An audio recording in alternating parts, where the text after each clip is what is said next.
Let's talk about Heinrich Unheimlich, the toy maker from the Magnus protocols. This great prompt comes from Mark. Thank you for supporting the Indiegogo. The Magnus Protocols is a podcast spin-off to the Magnus Archives, which was a 2020 quarantine binge for me. I hadn't listened to any of the protocols, though, until Mark directed me to episode 40, Public Image.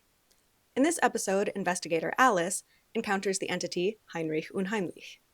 Unheimlich, for those who don't know, is German for unhomely and is translated into English as uncanny. This is the term that Freud used to describe the eeriness of wax models and dolls, that too close but too far away from human uncanny valley. Heinrich began life as a crudely made doll that had been burnt and blackened in a fire, and he was animated by the stories about him that a little girl used to scare her classmates. Heinrich further developed when a later little boy developed his lore, transforming him into not the toy, but the toy maker. In this new story, the doll was just one dark product of Heinrich Unheimlich's cursed shop.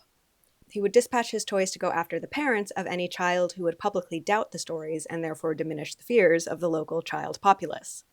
Now, however, Heinrich is struggling in this new landscape of video games. Not only have the toys changed, but he says the children have too. Quote, "The children are less credulous," end quote. But he remains hopeful that he will be able to adapt. After all, the world is changing, and, quote, "change is a strange and scary word for a child," end quote. The first thing I thought of while I was listening to this episode was Monsters, Inc.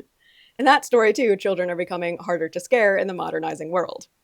But one thing that I liked about this iteration of that narrative is that Heinrich doesn't say that kids are becoming too jaded or desensitized, just that they're becoming less credulous, less likely to believe something that they perceive as impossible. It's a small distinction, but one that, to my mind, gives a little more credit to the kids themselves.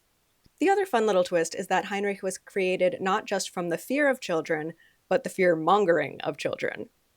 Though he describes children's fear as pure and uncomplicated, that clearly doesn't equate to innocent, considering that children are the ones who created him with their stories.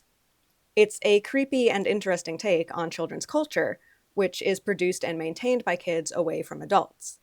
Think about something like hand games with rhymes. Those are passed down from kid to kid.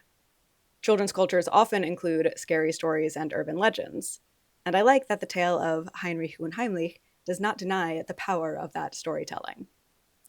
If you are interested in diving deeper into explorations of monstrosity and youth, consider signing up for my educational mentorship program, Youth Monsterology, or a monthly adult or teen monster book club at themonsterandthechild.com. Link in description. Thank you again, Mark, for supporting the programs.